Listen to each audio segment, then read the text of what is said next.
talk about customer centricity. And let me first begin by saying this. Customers today have options, irrespective of the business that you do. I know we like saying we are the best option. Everyone believes that their business is the best, their service is the best.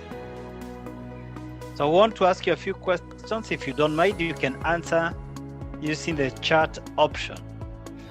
Very basic questions. Very basic questions.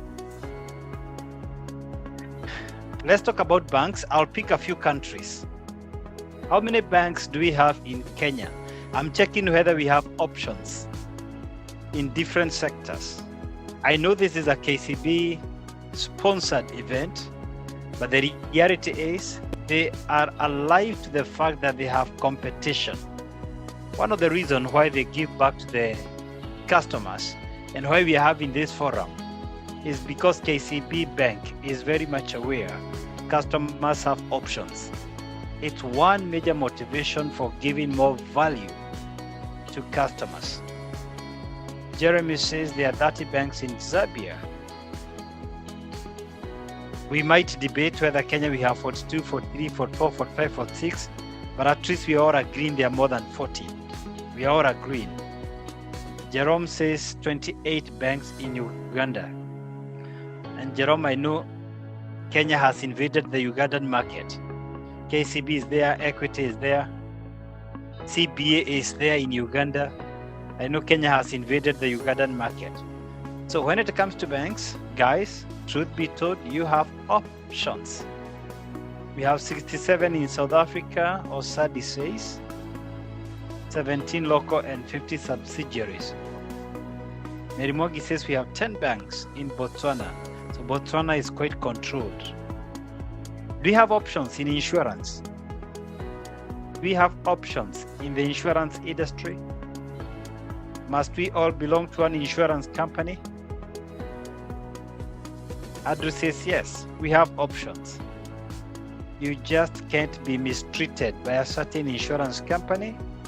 If they don't pay for an incident, you definitely are going to move to someone else.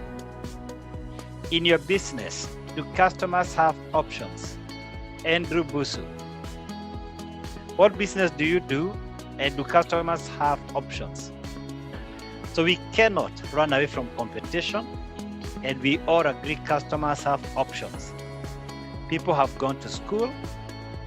The people are becoming economically empowered to be able to start businesses. So customers have options, irrespective of your line of business. My next question for you: what do we need to succeed in business? What do we need for business to succeed? So 3 major things that we need to run any business. There is no business without these 3 things. It doesn't matter what you do. Every business needs people, products or services, capital. These days, a lot of services, we still call them products. Even training, I call them products. Without people, you have no business. Business is done by people, for people, through people. There must be the product that you're giving the market, whether you call it a product or a service. Whether it's tangible, you must get products. And then, of course, every business will require some capital. The interaction between people and products is what I call processes. The interaction between people and capital, I call it strategy. The interaction between products and capital, I call it systems. This model, I have designed a couple of models. This is not a model you'll find in any book. And here is the deal.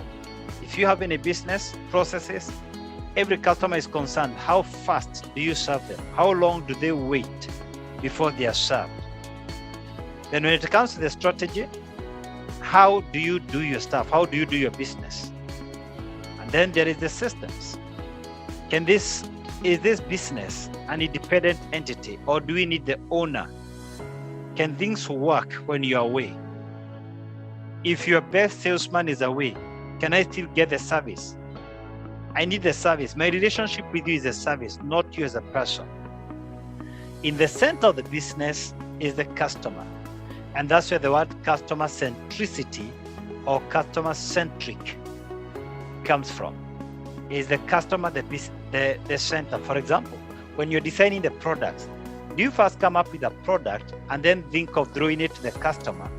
Or do you think about the customer and develop the product?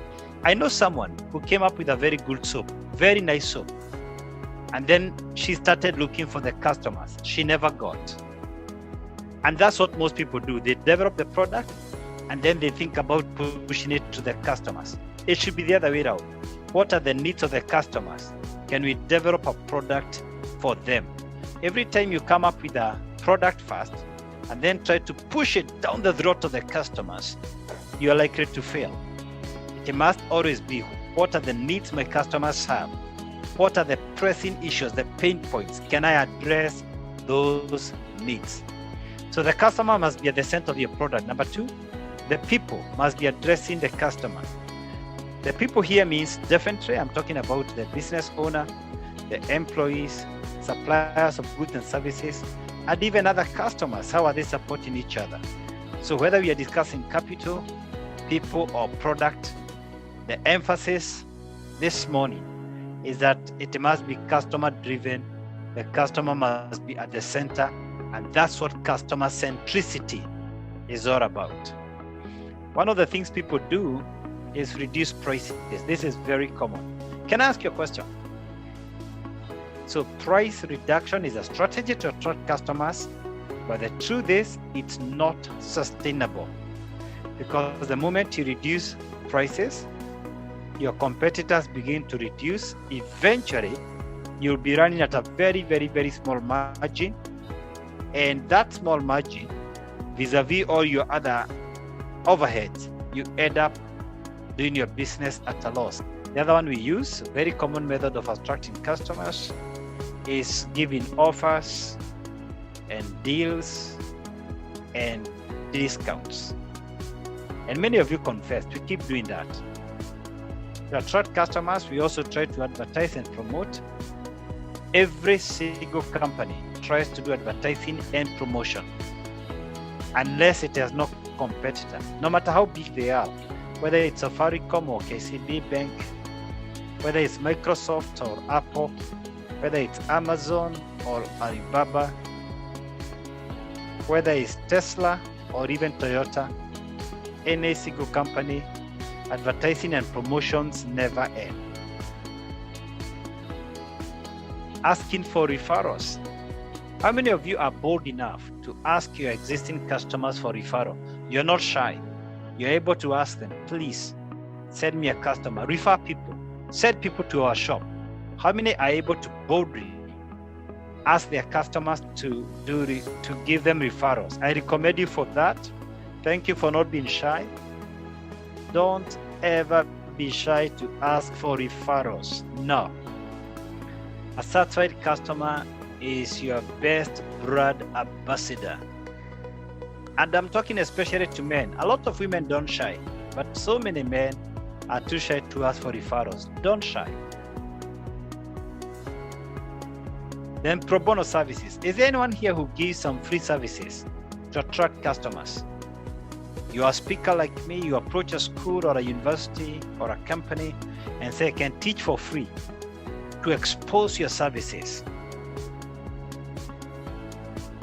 Free deliveries, Leticia. There are lawyers who pick cases or accident cases, pro bono services, engaging influencers. I think this is an area many of you need to work on, to be honest. And I want to give you challenges, and the challenges I'm giving you with a lot of humility. One of the challenges I've realized a lot of Africans need is this one. Many Africans don't leverage on influencers. An influencer means, you know, this guy has a huge Facebook following, huge YouTube following, or he's a political influence, he's a community leader, he's a gatekeeper. I mean, this is an opinion leader, an opinion shaper, and ask them to talk about you or to give you an opportunity. Especially these days of social media. Be bold enough to approach influencers. Out of 10 people you approach, 1 may agree, 9 may refuse. But again, that's the Pareto principle. Out of 10 you reach, 20 may agree. So try and ride on influencers. Now, events and partnership with complementary products. For example, if you operate a school, you might want to do an event with guys who are looking for college students. If you're running a high school, you might want to bring an event in your school whereby colleges can display what they are doing out there for your students to go out there to the colleges. That's a complementary business. If you're selling coffee, you might want to do an event with guys who sell sugar. Identify the guys in your industry who offer complementary goods and services and work with them. Now, I have another question for us guys. Now tell me, we talked about how to attract customers. Now, let me ask you a question. What do you normally do to retain customers? Let me mention a few things. Of course, number one, to retain customers, deliver on your promise. You say this machine can help me cook in 10 minutes. It better cook. You said if I use your pesticide, there will be no cockroaches in my house for 3 months. That better work. You said if I buy this farm machinery, it's not going to break down for 2 years. Deliver on your promise. You said if you train my employees, the profitability of the company will shoot from 10% to 15%. I better see it at 15%. Deliver on your promise. Number two, follow up on customers. Don't sell as though it was a hit and run. Find out whether the customer is enjoying the product or the service. Number three, engage customers. Send a text, send an email. Don't make them too frequent. Schedule. You might want to do this every quarter. Loyalty points work, and I've seen a couple of you saying that you give coupons. Loyalty works. A couple of supermarkets where we go, that's what makes us to keep going to the same supermarkets, because they give us loyalty points. And I told you guys we run salons in Kenya, 4 salons, 1 or 2 employees now, and we keep giving our customers loyalty points. They can come and redeem them. These things work anywhere, anytime. Loyalty points. Customer service surprises, especially if you're dealing with ladies. Ladies love anniversaries, they love birthdays. Oh my goodness, just a card and a chocolate on her birthday means so much to a woman. Then you need to find out what men value and what surprises you can give to a man, because it's diametrically different. Now, I want to get to the heart of the matter, and I want to ask you now a question. On your screen, how do we measure customer centricity? How do we know whether you as an entrepreneur, customer is at the center? How do we know that your business is customer centric? What are the measures? What are the metrics? Customer centricity. I wanna share with you what is on my list. Number one is customer retention. Seriously, it does not matter what business you run. The first thing you need to check is customer retention. I'm talking about the existing customers. How many were you last year, January? How many are with you now, 1 year down the line? How many are still with you? Because customers come back if they are satisfied. Now, let me say this. Everything we have shared, this is the most critical thing in our lesson today. How to measure customer centricity, because that's the topic. That's our focus right now. That's our focus today. So the question I want to ask you right now, because this is not an academic class. You're not here to get a certificate. You're not here to tick a checkbox. Oh, I attended Doc's class. No. That's not why we are here. We are here to use these tools for our businesses. So let me ask you, please, and I want you to be honest with yourself. This is not for public show. On a scale of 1 to 10, 1 being lowest, 10 being highest. How would you rate yourself in terms of customer retention? Have you retained 8 out of 10 customers, 9 out of 10 in 1 year, say January last year to December last year?